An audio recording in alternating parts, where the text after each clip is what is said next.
샬롬.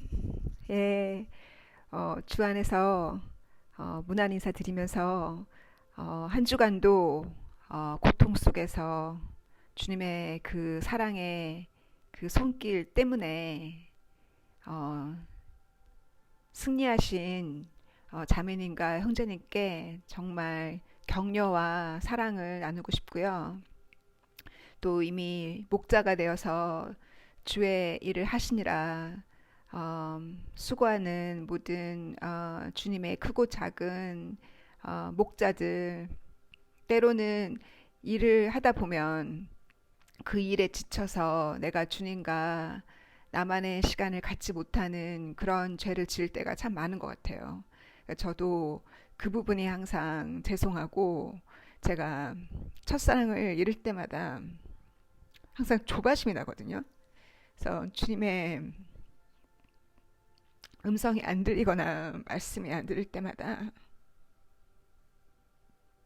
마치 짝사랑에 빠졌는데 전화 한 통 안 오거나 문자 안 오면 불안한 것처럼 저도 그런 적이 많아요.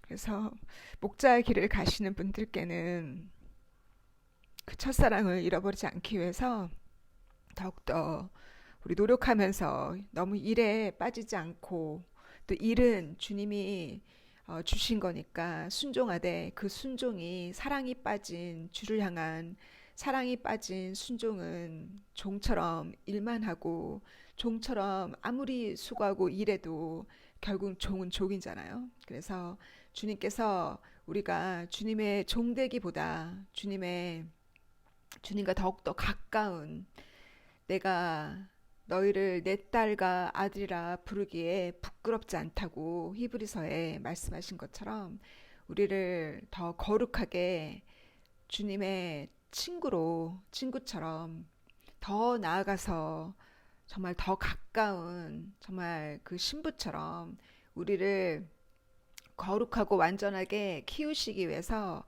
주님이 작정하시고 하시는 일이기 때문에 정말 한 걸음씩, 또 한 주도 한 걸음씩 어떻게 내디셨는지 나눴으면 좋겠어요. 저는 이번 주에 그 정신병동에서 9주를 감옥에 갇혀 있다가 해방된 그분을 제가 만나고 왔거든요. 제가 화요일 날 제가 순종하지 못하고, 월요일 날 방문하지 못하고, 화요일 날 금식하고서 오후 5시까지 금식하고서 그녀가 제가 이제 도착했을 때는 이미 그 의사로부터 더 이상 약물이 필요 없고 여기를 나가도 된다고 허락을 맡았잖아요. 그래서 그녀랑 처음으로 바깥 정원에서, 병동 안에 있는 가든이 아니라 병원 건물 바깥에 있는 그 강이 흐르는 그 강가에 앉아서 이분이 이미 벌써 자유로워졌기 때문에 수업 끝나고 딸이랑 같이 그 병원에서 지정해 주는, 그러니까 여기는 assisted living이라고, 그 약한 할머니나 할아버지나 이렇게 그 좀 도움이 필요한, 간호사의 정규적인 방문이 필요한 사람들에게, 어떤 사람들에게는 집을 주기도 하고 어떤 사람들에게는 방을 주기도 하나 봐. 저는 방을 주는지는 몰랐거든요. 그래서 이분에게 주어진 그 방이 있는데 그 딸이 엄마를 데리고 그 방을 보여줬고, 그 집에 살고 있는 사람들한테 인사도 하고 일단 상황을 보고 왔나 봐요. 보고 와서 저랑 같이 시간대가 딱 맞아가지고, 마침 병원에 들어올 때 슈퍼에서 자기가 먹고 싶은 단 거 좋아하거든요. 자기가 먹고 싶은 단 거랑 샌드위치를 들고 있더라고요. 저가 만났을 때. 나보고 그 저기 단 거랑 샌드위치 나눠 먹자고 하는데 내가 그랬죠. 나 지금 금식 중이라고. 그러면서 제가 말씀을 나누고 기도를 해줄 때 제가 단호하게 얘기했어요. 뭐라고 단호하게 얘기했냐면 be humble 그랬어요. 어, 너가 지금 치유를 받고 이와 같은 기적적인 일이, 치유의 기적적인 일, 그리고 의사가 이렇게 진단이 내려진 것이 원래 6개월 병원에 있어야 한다는 거를 9주 만에 태어나게 된 이 기적, 그리고 그런 그 어시스티드 리빙에서 집이나 방을 제공해 주는 그런 케이스가 빨리 안 생긴다고 들었거든요. 기다린 사람이 워낙 많기 때문에 빨리 안 생기는 기적이 이렇게 내가 너를 방문한 지 7주 만에 주님이 어제 나보고 가라고 했는데 내가 불순종하고 오늘 왔지만 기적을 주님이 일으키셨다고. 그리고 이와 같은 주님이 도움을 너에게 줬을 때 얘가 왜 가기 싫어했냐면 자기한테 개인적인 자기 혼자 살 수 있는 뭐 원베드룸이나 아니면 스튜디오 룸이나 자기 혼자 살 수 있는 공간을 줄 줄 알았다는 거예요. 배가 부른 소리죠. 영국에서 이미 그 집을 가지고 있잖아요. 얘는 이미 정신지체로 일을 못하니까 이미 영국에서 그런 사람들에게는 생활비도 지원되고 집도 지원되거든요. 이렇게 좋은 나라에 살고 있잖아요. 근데 그 집에 못 들어가는 이유가 자기의 죄로 인해서 그 마약 중독자, 그 길거리의 거지들이 자기 집에 자꾸 노크하고 들어오고 자기가 지은 죄 때문에 그들과 함께 자기도 마약을 했고 그들과 함께 자기도 죄를 졌기 때문에 제가 두려워서 그 집을 못 들어가는 거잖아요. 그로 인해서 지금 자기 죄로 인해서 정신병에 걸리고 또 그 죄로 인해서 생긴 그 정신병 때문에 또 그 죄 때문에 그 집에 들어가는 게 무서운 거잖아요. 그래서 결국은 제가 어제 화요일날 상황을 듣게 됐는데 저가 만났을 때는 그 집을 배부른 소리로 남들이랑 같이 집을 쉐어하는 곳으로 못 들어간다는 거예요. 그래서 그랬죠. 정신 차리라고. 하나님께서 이렇게 긍휼하심으로 자비하심으로 병도 치유되고 딱 7주 만에 내가 방문한 7주 만에 이런 기적이 일어났고 이렇게 집이 방을 너에게 줬는데 우리는 정말 노력하고 일해서 바등바등 일해서 이 땅에서 살고 있는데 너는 일하지 않고도 너는 지원을 받았는데 왜 그거를 감사하지 않게 이렇게 거만하게 못 갈 마음이 없다고 그러냐고. 내가 속상했어요. 제가 정말. 그래서 말씀으로 꾸중을 하고 기도를 빡세게 정말 불이 떨어지는 기도를 해주고 나왔거든요. 그리고는 저는 이사를 하면 연락이 올 줄 알고 연락이 안 오길래 어제까지 일주일이 됐잖아요. 그래서 화요일까지 일주일이 됐기 때문에 제가 화요일날 수업 후에 항상 월요일 화요일 방문하니까 화요일날 병원으로 방문하려고 제가 딸한테 연락을 했더니 미안하다면서 수요일날 제가 방문한 그 다음날 바로 이사를 했다는 거예요. 그래서 제가 어저께 찾아갔거든요. 찾아가서 너 나한테 연락도 안 하고 왜 그랬냐 그랬더니 연락했으면 제가 사실은 운전하는 거 좀 두려워하긴 해요. 처음 가는 곳은 항상 운전하려면 가슴이 뛰거든요. 심장이. 그래서 5년이나 운전을 했음에도 불구하고 그래서 제가 못 도와도 어떠한 방법으로 사람을 보내든지 도와줄 수 있었을 텐데 본인이 택시를 불러서 그 병원에 있는 짐을 다 싸갖고 이사를 왔더라고요.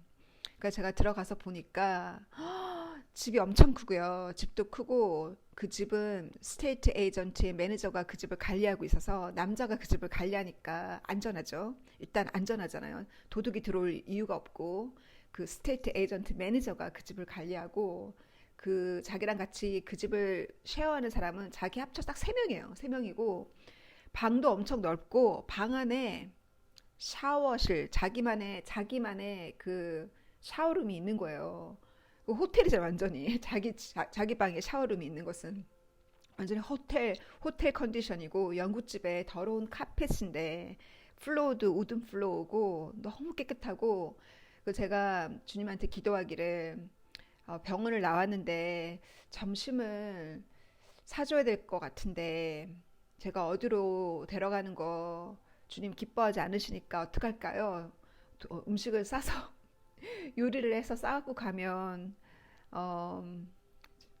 그 방에서 먹기도 민망한데 어디 공원으로 데려가야 되나요? 제가 막 기도를 했어요.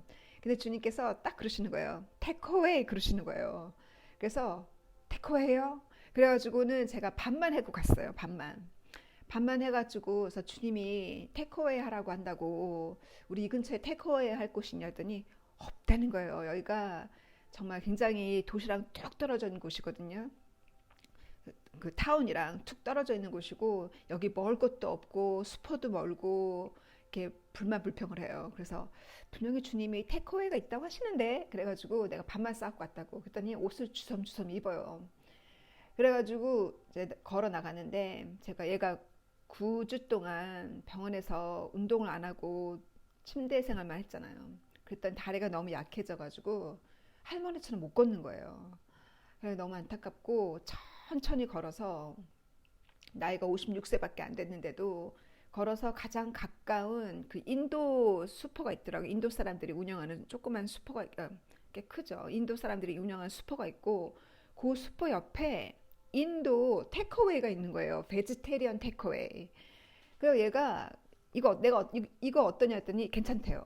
들어가서 그 테이크어웨이 진짜 인도 테이크어웨이랑 인도 그 스윗이랑 그 디저트랑 바리바리 싸갖고 집에 왔는데 얘가 그래요. 내가서 이거 방에서 먹는 거 좀 그런가? 우리 어디 갈까? 내가 그랬더니 자기 집에 가든이 있다는 거예요. 전 가든 있는지 몰랐거든요. 가든 나가 보니까 가든도 엄청 넓고 운동장이에요. 운동장 같이 넓고 거기에 의자도 있고 그 의자에서 어제 날씨가 비 온다 그랬거든요. 비 온다 그랬는데 언제부터 제가 운전하며 갈 때도 비가 왔었어요.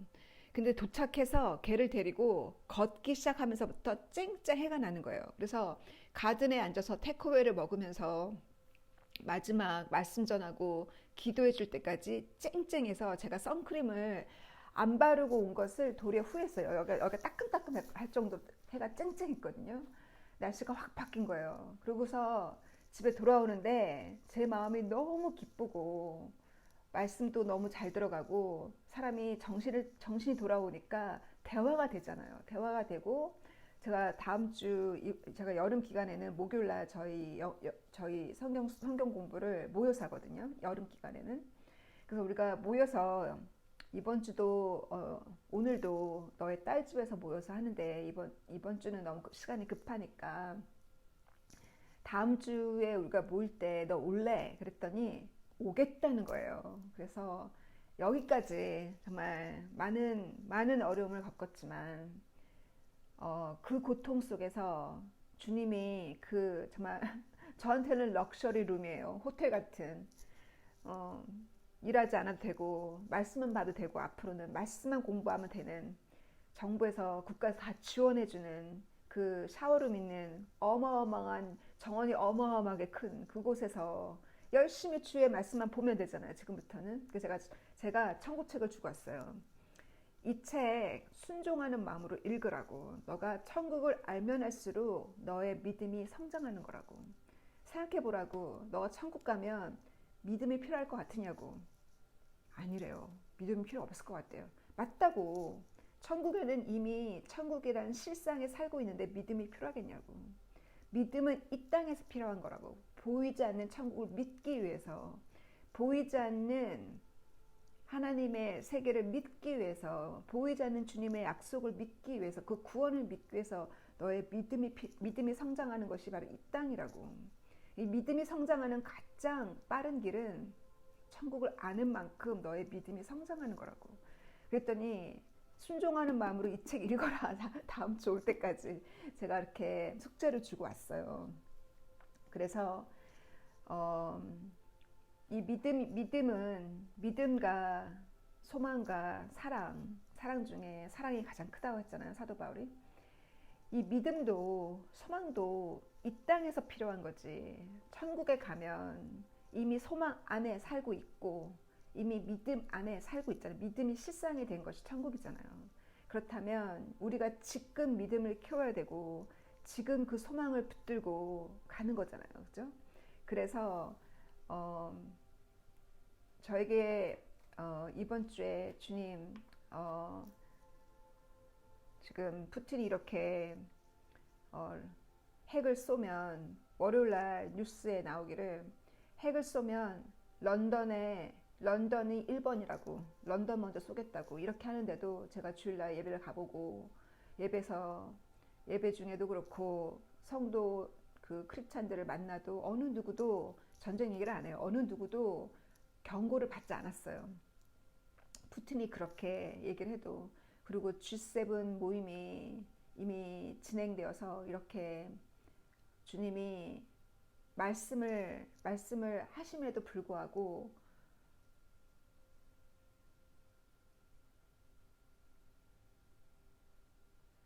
그럼에도 불구하고 아직 경고를 받지 않은 이런 상황 속에서 주님께서 이렇게 제가 영어로 올린 거랑 한국어로 올린 거랑 헷갈렸는데 제가 영어로만 올렸던 것 같아요. 이 주님이 주신 이 계시는 맞죠? 제가 화요일에 영어로만 올렸으니까. 그래서 그 주님이 주신 이번 주에 제가 무엇을 여쭤봤냐면 주님 요한계시록에 보면 트럼펫이 여섯 번째 트럼펫에 전쟁에 대한 2억 군사가 유프라데 강을 건너서 공격해 오는 그 3차 전쟁에 대해서 여섯 번째 트럼펫이 불 때 그 전쟁이 나오는데 주님 우리가 거기까지 지나갑니까? 우리가 이 땅에서 주님이 오시는 그날이 우리가 그 환란까지 지나갑니까? 우리가 이 핵전쟁까지 견뎌야 됩니까? 라고 제가 그 부분을 여쭤봤거든요. 기도하는데 주님이 깨우쳐 주신 성경 기절이 뭐였냐면요. 저에게 보여주신 성경 기절이 데살로니가 전서 5장에 보면 5장 3절에 사람들이 그날에 평화와 안전, 평화롭다, 안전하다, 평화와 안전을 얘기할 때 그때 갑작스런 디스트럭션, 갑작스런 파괴가 온다고 그날 주님이 오시는 그날에 대해서 사도 바울이 이 데살로니가 전서는 정말 주님이 오시는 그날이 너무 궁금하고 주님이 오시는 그날을 고대하고 믿음이 성장하고 그 환란을 견디기로 유명한 정말 사도 바울이 자랑하고 싶은 교회였잖아요. 그래서 사도 바울이 정말 사도 바울이 칭찬했던 교회가 이 데살로니가에 있는 교회와 거기가 바로 지금의 그리스 지역이잖아요. 그리스 북쪽에 있는 데살로니가에 있는 교회와 그리고 그 밑에 남쪽에 있는 교회 고린도 교회 이 두 교회가 바울이 되게 자랑을 많이 했어요. 그래서 이 두 교회에 보면은 말씀이 깊어요. 그래서 그 예수님이 오시는 그날에 대해서도 그리고 그 부활에 대해서도 이 두 교회에 많이 이렇게 드러냈잖아요. 바울이.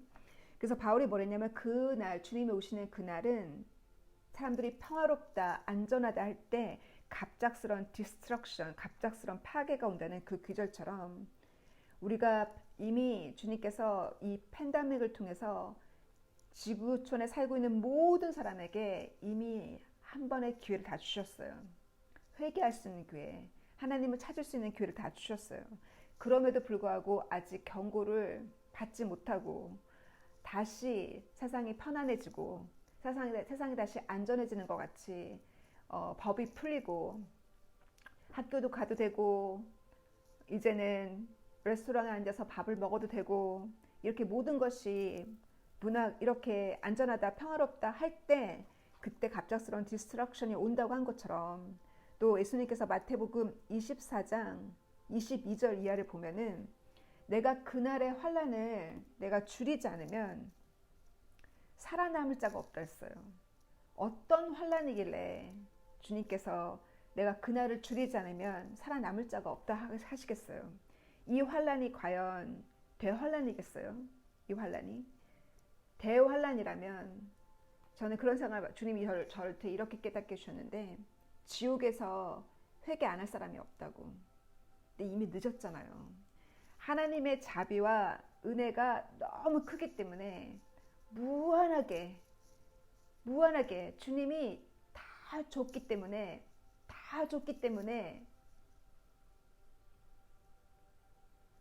그날에 마지막 숨 넘어가는 그 순간까지도 주님이 기회를 다 줬기 때문에 숨 넘어간 그 이후부터는 자비가 없는 거예요. 그래서 지옥에서 회개 안 할 자가 없잖아요. 근데 이미 늦었잖아요. 그런 것처럼 그날을 감하지 않으면 살아남을 자가 없다는데, 대환란 가운데 요한계시록에 보면은 대환란 중에도 이마에 입맞지 않은 자와 또 그 생명록에 기록되어 있지 않는 자들, 그리고 666을 받은 자들이 회개하지 않고 하나님을 저주한다고 나와 있어요. 그러니 하나님의 인을 받지 않으면, 성령의 인을 받지 않으면, 대환란 중에 남았을 때 그 666을 받았으면 회개하는 마음이 안 생긴다는 거예요. 회개하는 마음이 안 생기니까 하나님을 저주하고, 지옥 가면 회개할 텐데, 이 대환란에 남아있는 자들이 하나님을 저주한다는 그 글을 읽으면서 대환란 중에도 하나님을 저주하고 회개하지 않는 사람들이 있는가, 저는 그렇게 의심할 정도로 그랬는데, 주님께서 이러잖아요. 그날에 그 환란을 줄이지 않으면 살아남을 자가 없다고. 그러나 내가 선택한 자를 위해서, 내가 선택한 신부들 때문에 그날을 줄인다 그랬어요. 그 얘기는 뭐예요? 핵전쟁이 지나가 봐요. 그러면 신부도 다 죽죠. 핵전쟁에 살아남을 자가 어디 있겠어요.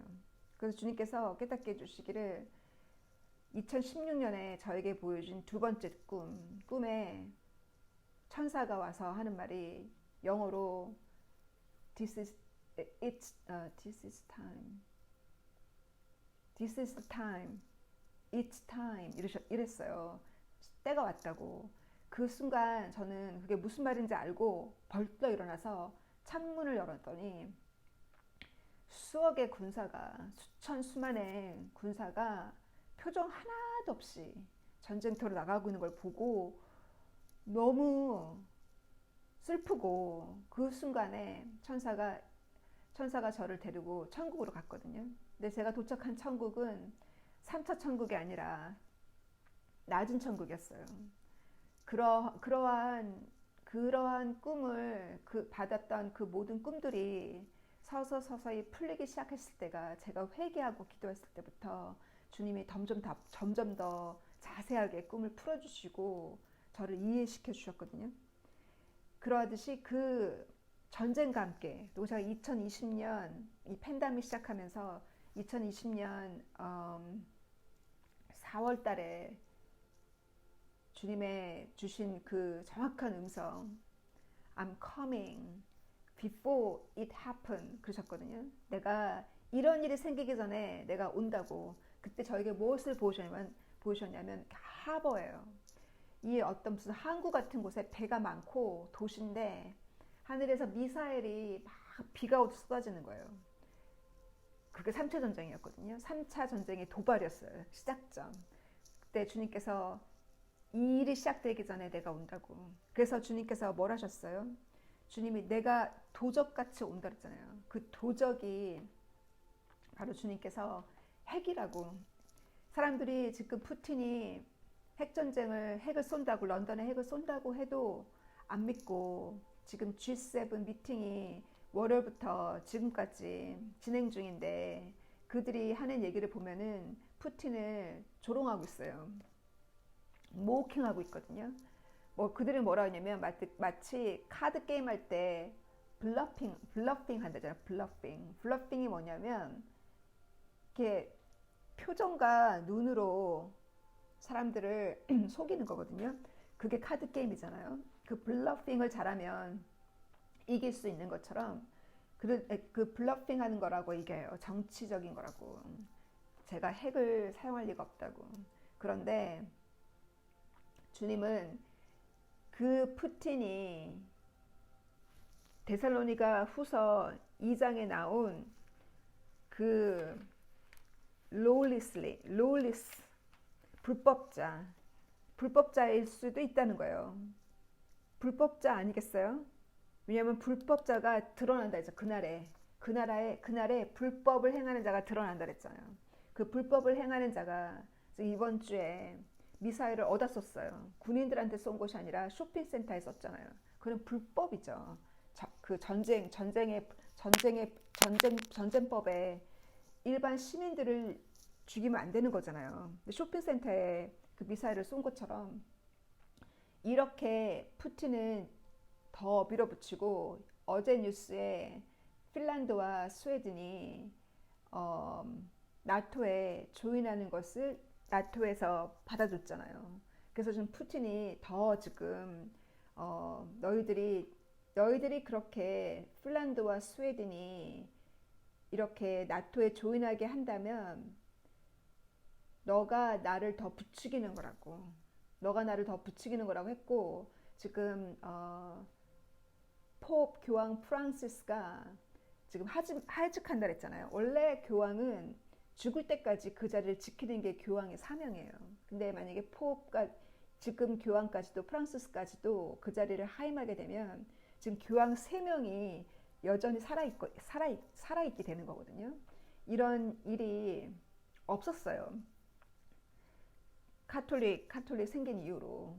그래서 이것도 하나의 그 말세 징조죠. 왜냐하면 교황이 6월에 러시아 교황과 만나기로 되어 있는데 자기가 타겟인지 알잖아요. 이게 결국은 정치적인 전쟁이 아니라 종교 전쟁이라는 걸 푸틴을 미는 그 러시아 동쪽의 이스턴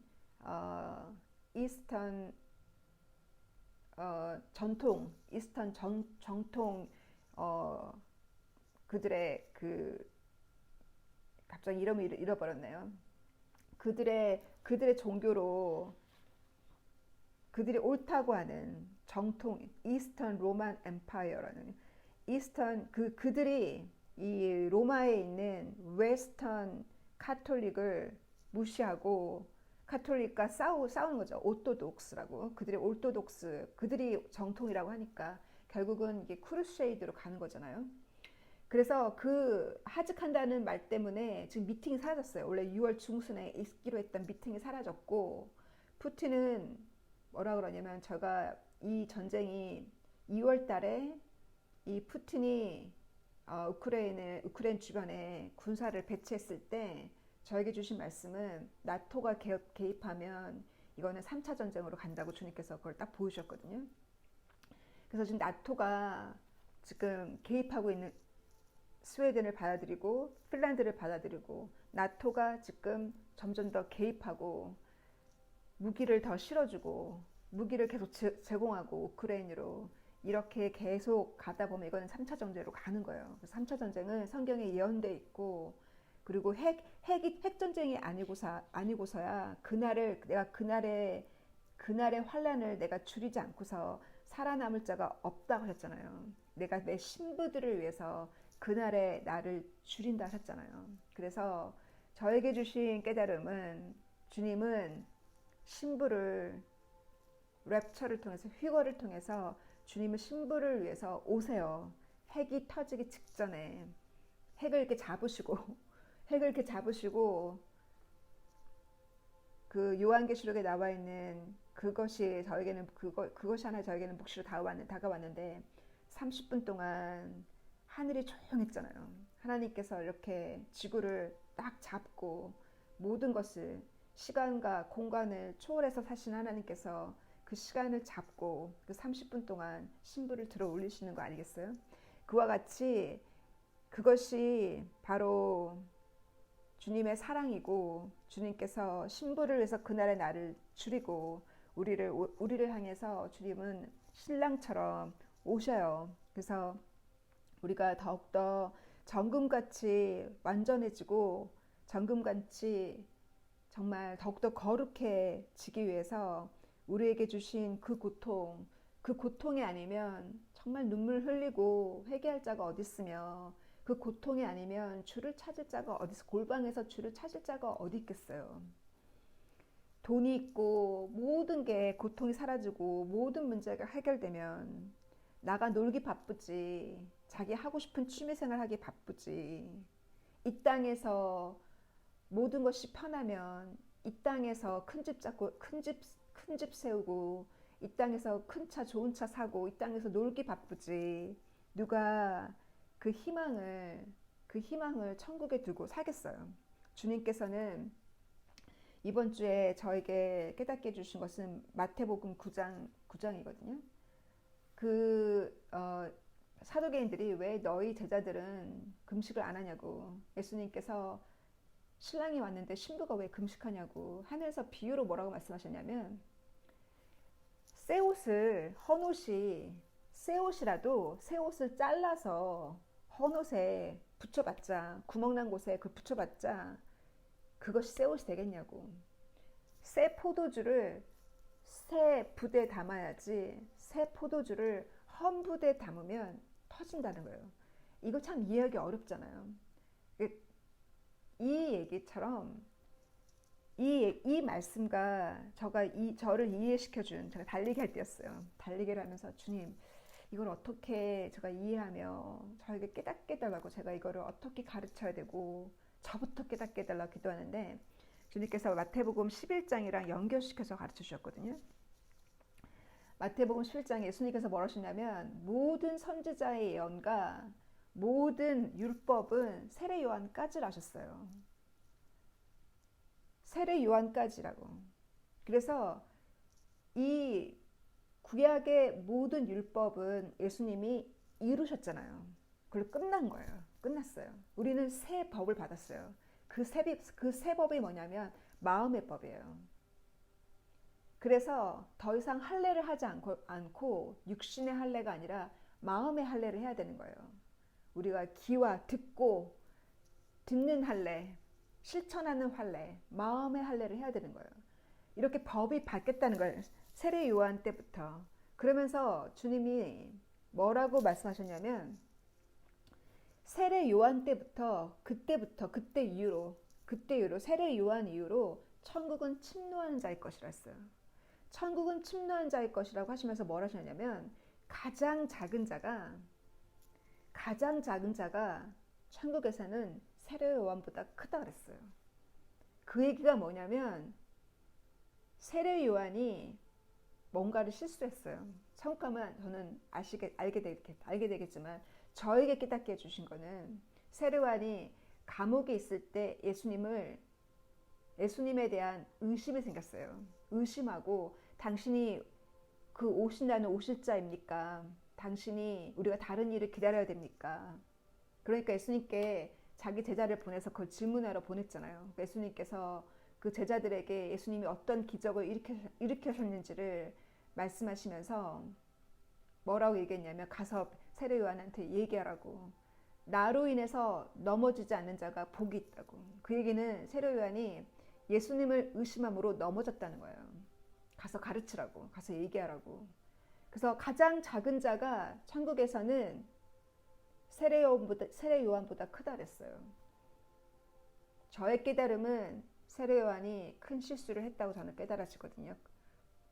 메시아 앞에서 큰 실수를 했고, 가장 작은 자가 그보다 크면 천국에서 그분이 과연 천국에 있는 그 하나님의 그 성, 12문이 있는 그 진주성 안으로, 그 진주문 안으로 과연 세례 요한이 들어갔을까? 저는 의심이 되거든요. 더 중요한 거는 뭐 세례 요한을 제가 비판하려고 하는 것이 아니라, 우리에게 남아지는 교훈은 뭐냐면, 그래서 예수님께서 처음 된 자가 나중되고, 나중된 자가 누구예요? 가장 작은 자, 가장 작은 자, 죄인. 예수님께서 그래서 죄인을 부르시고 병든 자를 불러서 치유하시고 죄인을 용서하시고, 그 가장 낮은 자, 가장 그 나중된 자가 먼저 된다는 데가 바로 그 말씀이라고 주님 깨닫게 해주셨어요. 세례 요한은 먼저 된 자고, 먼저 된 자가 나중되었고, 나중되었던 그 죄인, 사마리아 여인 같은, 예수님이 우물가에서 만난 사마리아 여인 같은, 또 막달라 여인 같은, 수없이 많은 그 귀신들이 들어가서 괴롭혔던 이 정신병동에서 정말 치유를 받은 그 여인처럼, 저는 그 여인이 더 치유받아서 정말 어느 날 자기와 같은 고통에 있는 자를 구원할 것이 보이거든요. 그와 같은 주님이 저에게 버스를 보여줬으니까 가서 구조하라고. 구조할 때는 물어보고 구조하는 것이 아니라 그냥 가서 끄집어내는 것이 구조지, 찾아가도 되니 이렇게 물어볼 필요가 없다는 거예요. 여러분이 구조할 때는 방문할게요 할 필요가 없다는 거예요. 그래서 이 예수님께서 얘기한 그 새 부대와 옛 부대와 새 부대 그 말씀처럼 이거를 갖다 붙일 수가 없다는 거. 하나님이 주신 새 율법을 옛 율법에 갖다 붙이면 안 된다는 거예요. 그 율법은 이미 끝났고 완성되었어요. 모든 선지자의 예언과 율법 중에 안 이루어진 것이 있다면 한 게 그들의 구원이에요. 이스라엘의 구원, 천년 왕국에 대해서 그 예언만 안 이루어졌어요. 그래서 예수님께 사도행전 1장에 보면은 제자들이 이스라엘을 회복할 때가 이때냐고 이때나이까 하고 예수님께 여쭤보잖아요. 예수님께서 그날과 그 시는 알지 못한다고. 바로 그날이 예수님이 다시 도적같이 오시는 그날이잖아요. 예수님이 다시 오셔서 준비된 신부들, 이스라엘 중에서도 준비된 신부들이 휴거될 거고 그 대환란을 지난 다음에 이스라엘을 구원하러 오시잖아요. 그래서 그렇게 그 예언 외에는 구약의 예언은 이미 다 이루어진 거예요. 그래서 예수님께서 우리에게 새로운 율법을 주셨잖아요. 새로운 법을 주셨어요. 그 새로운 법을 주셨기 때문에 이 법을 구약의 법에 묶어서 잘라서 짜집게 해서 구약의 법을 짜집게 해서 가르치면 안 된다는 거예요. 그 중에 무엇이 가장 문제이냐면 구약에 나와 있는 구약에 예언되어 있는 구약에 하나님께서 이스라엘 민족 어린아이 같이 젖밖에 먹을 줄 모르는 그 율법의 말씀으로 성장하고 있었던 그 율법의 마치 그 유치원생처럼 가둬뒀던 그들에게 준 법이 뭐예요? 바로 그들에게 준 법이 한국말로 얘기하면 구복신앙이잖아요. 복을 구하는. 그래서 하나님께서 모세를 통해서 너희가 이 법을 지키면 내가 이렇게 복을 줄 거고 이렇게 법을 지키지 않으면 내가 너희를 저주하리라. 그거를 짜집게 해서 오늘날 설교할 때 영어로는 그것을 프로스퍼러스 가스펠이라고 하거든요. 프로스퍼러스 가스펠은 뭐냐면 이 땅에서의 받을 축복을 강조하는 거예요. 그래서 그렇게 신앙을 부추기는 거예요. 하나님이 너에게 너 교회 나와서 열심히 기도하면 너 좋은 데 갈 수 있어. 너 교회 나와서 열심히 하면 너 취업될 수 있어.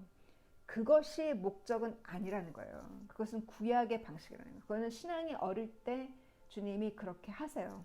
신앙을 부추기 위해서 어린 신앙일 때 뭔가 선물로 주님이 그렇게 키우세요. 처음 신앙 클 때 우유를 먹고 있는 아기일 때 주님이 그렇게 하세요. 그러나 장성한 자는 고기를 먹어야 한댔잖아요. 장성한 자는 단단한 거를 먹어야 한다고 사도 바울이 말했잖아요.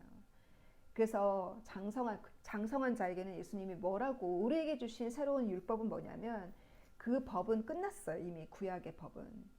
예수님이 우리에게 주신 법은 산상수훈의 법은 뭐예요?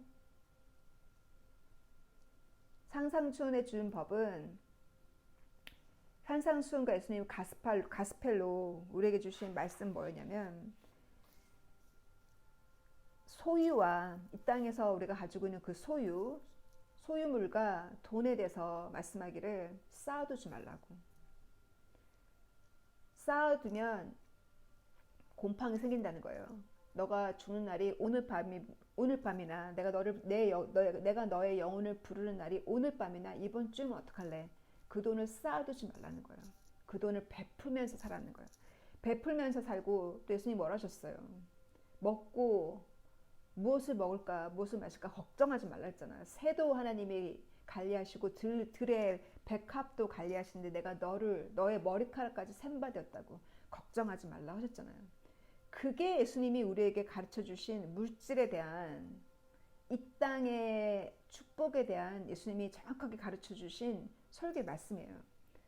그리고 사도 바울도 뭐라고 얘기했냐면 베드로가 얘기했나? 사도 바울이 얘기했나? 이 땅의 소유욕에 대해서 집착하지 말라고. 바울도 베드로도 그렇게 이 땅의 그 소유욕에 대한 집착을 버리라고 그렇게 얘기한 것처럼 주님이 우리에게 가르쳐 주신 새 율법, 구약의 율법이 아니라 우리에게 가르쳐 주신 새 복음, 그 새 복음의 말씀으로 볼 때는 이 땅에서의 축복을 가르쳐 주지 않으셨다는 거. 도리어 정반대로 주님께서 우리에게 주신 말씀은 내 컵에 이 고통의 잔을 마실 자가 누구냐 그랬어요. 그 컵의 고통의 잔을 마시는 자, 그 마시는 자가 그날에 나랑 같이 책상에 앉아서 예수님과 같이 이 테이블에 앉아서 같이 오른쪽 왼쪽에 앉아서 그 테이블에 앉아서 12제자처럼 그 테이블에 앉아서 같이 밥을 먹게 된다는 거예요. 그렇게 우리가 주님과 함께 그 고통의 잔을 마셨을 때, 그래서 주님께서 우리의 나의 물질의 고통도 주님이 치유하시고 병도 치유하시고 모든 외로움의 병도 치유하시고 이 모든 것을 치유하셨을 때 어떻게 하면 주님의 그 고통의 잔을 마시겠어요? 나를 다 치유해 주셨는데 나의 그 눈물을 다 닦아 주셨는데 어떻게 하면 정말 주님이 오시는 그날까지 내가 그 고통의 잔을 마시겠어요? 그 방법은 그 고통의 눈물을 흘리고 있는 자 그들과 함께 동행하는 그 길이에요. 그래서 주님께서 그 세 명의 도둑 맞은 자가 있는데 세 명의 이웃을 얘기했잖아요. 누가 그 사람한테 의복을 주고 누가 그 사람에게 먹을 것을 주었냐고. 그래서 주님께서 우리에게 그렇게 고통받고 있는 자 찾아가고 돌보고 그 사람 편에 서서 같이 울어주고 하라고 주님이 우리에게도 그거를 체험하게 하시는 거예요. 절대 체험하지 않으면 그 고통을 이해할 수도 없고 이해하지 못하면 체험하지 않으면 긍휼한 마음이 안 생겨요. 그리고 요즘 아이들이 자식을 적게 낳다 보니까 이렇게 외동딸, 외동아들로 크잖아요. 외동딸, 외동아들은 나이가 30이 되고 40이 돼도 욕심이 많아요. 다른 사람을 이해할 수 있는 자기중심적이고 제가 그런 친구들을 보면서 정말 그 엄마가 자식을 저렇게 버렸구나 저는 그 생각을 하면서 오직 성령이 오직 주님께서 다시 꾸중하고 다시 가르치고 정말 질그릇 깨듯이 다시 가르치고 다시 눈물 흘리게 하고 그 과정을 지나지 않으면 안 된다는 거. 그래서 자식을 사랑한다는 것이 무엇인지 정말 주님의 말씀에 의지해서 꾸중하고 채찍질하고 그렇게 주님의 말씀으로 이스라엘 사람들이 자기 자녀를 그렇게 키우듯이 그렇게 그동안 못 키웠다면 지금부터 그렇게 키워야겠고 그래서 그 아이가 나의 자녀가 부모를 공경할 줄 알고 나의 자녀가 그렇게 하나님을 두려워할 줄 아는 자녀로 키우기 위해서 그렇게 못했기 때문에 내가 구원받았음에도 불구하고 내가 눈물 흘리고 내가 지금도 자녀 때문에 고통하는 이유가 내가 그렇게 못 키웠기 때문에 내 자녀 때문에 날마다 고통을 앓고 있다는 분들의 댓글을 읽으면서 저는 자녀가 없지만 저가 키우는 영적인 자녀를 통해서 저도 눈물을 많이 흘렸잖아요. 그들 때문에 지금도 흘리고 있잖아요. 그래서 그것은 끝이 없지만 그로 인해서 나 하나가 거룩해지는 거고 내가 그렇게 말씀으로 자녀를 못 키웠기 때문에 그거는 내가 짊어지고 가는 십자가예요. 왜냐하면 결국은 주님이 나의 죄는 사하여 주셨지만 그 나의 죄가 낳은 그 결과물들은 우리가 짊어지고 갈 수밖에 없어요. 그 결과물들은 결국은 그 결과까지도 내가 나의 눈물로 그들도 씻겨져서 주 앞에 나올 때까지 시간이 걸리잖아요. 그래서 그 문제가 어디서부터 그 고통이 시작되어진지를 보면서 내가 그러므로 날마다 회개하는 마음으로 내가 그렇게 기도할 때 통곡으로 기도할 때 그 기도 소리를 자녀가 들어요. 자녀가 그 통곡하는 기도 소리를 들으면 마음이 바뀌죠. 어떻게 나의 엄마가 저렇게 통곡하면서 기도하는데 행실이 안 바뀌겠어요, 그죠? 그래서 사단도 씨를 뿌리고 하나님도 씨를 뿌리니까 사단이 씨를 뿌리지 않도록 내 자녀가 인터넷으로 무엇을 보고 있는지 핸드폰으로 무엇을 보고 있는지 컨트롤이 불가능해요.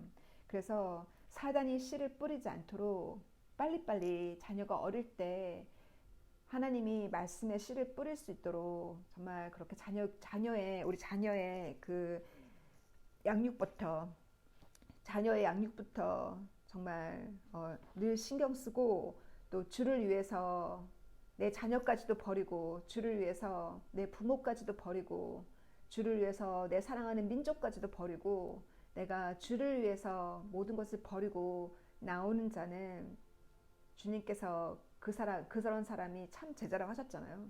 그래서 여러분 자신이 알아요. 내가 자녀를 버려야 버릴 때인지 지금이 자녀를 버리고 내가 주를 위해서 내가 결단하고 나갈 때인지 아니면 내가 지금 이 자녀를 위해서 내가 통곡하며 울며 이 자녀의 구원을 위해서 내가 그 자녀의 양육을 위해서 지금 자녀 양육에 내가 좀 집중해야 될지 본인이 알거든요. 그때가 다 있어요. 그 한 자녀를 위해서 저에게 기다게 해주신 것은 1년, 2년이거든요. 1년, 2년 눈물로 기도하고 눈물로 그녀를 위해서 그 아들과 딸을 위해서 했는데도 돌아오지 않잖아요. 그러면 다른 사람을 위해서 다른 사람에게 그 열정과 그 자녀에게 품었던 시간과 열정과 그 수고를 다른 사람에게 줘봐요. 다른 사람에게 주면 그 수고와 열정으로 그 사람이 돌아와요. 이 사람이 돌아오지 않으면 이와 같은 걸 주님이 저에게 보여주셨거든요. 그래서 사실은 내 자녀와 내 가족을 위해서 부엌에 서 있는 시간이 몇 시간이에요. 적어도 두세 시간이잖아요. 아침에 1시간, 저녁에 2시간 서 있잖아요. 그 3시간을 제가 어저께 그 병동에서 태어난 그녀 집에 가느라 시간 있고 운전하느라 30분, 뭐 올 때 40분 걸리고 차가 막히니까 거기서 또 2시간 시간을 보내고 오면서 3시간 시간을 보내왔어요. 이 3시간이면 만약에 내가 자녀가 있었다면 이 3시간을 부엌에 쓸 시간이거든요. 근데 이 부엌에 쓸 시간을 제가 그분에게 다 드렸잖아요. 그랬을 때 제가 그거를 연상하면서 정말 제가 갈 때 어떤 마음으로 갔냐면 엄마가 만약에 거기 있다면 새로운 곳으로 이사했는데 엄마가 거기 있다면 네가 지금 운전하는 게 무섭다고 안 갈 거냐? 고속도로 타는 게 왜 이렇게 무서운지. 너 고속도로 그 무섭다고 결국 50마일이거든요. A로드니까. 50마일인데도 그 두렵다고 너 그거 안 갈래? 이렇게 하면서 생각하니까 가면서 맞아. 그래 엄마가 거기 있다면 가지. 어디라도 가지. 하니까 두려움이 사라지는 거예요. 사랑이 부족했던 거죠. 그런 사랑으로 했으면 두렵지 않았을 건데 그런 마음으로 그동안 자녀에게 2~3시간을 부엌에서 희생했다면 그 2~3시간을 언젠가는 다른 사람을 위해서 희생할 때가 올 거예요. 그렇게 다른 사람을 위해서 희생할 때 자녀가 돌아와요. 그것이 옆에서 그렇게 계속 돌봐주고 시간을 투자한다고 해서 오는 건 아니라는 거를 그렇게 사랑을 퍼부어줘도 그 사랑을 알고 깨닫는 자녀가 아니라는 거. 그래서 저도 부모의 사랑을 그렇게 받아봤고 나의 엄마가 무릎이 아프도록 서서 걷지 못할 정도로 저랑 저희 동생들을 키웠던 저희 가난했던 그 시절을 돌아볼 때 그 사랑을 저 받았잖아요. 근데 몰라요. 절대 몰랐고 깨닫지도 못했어요. 해외에서 고생하면서 알았어요. 뒤늦게 철드는 거죠. 그래서 그걸 생각하면서 힘내시기 바라요. 모든 어머니들. God bless you. Bye.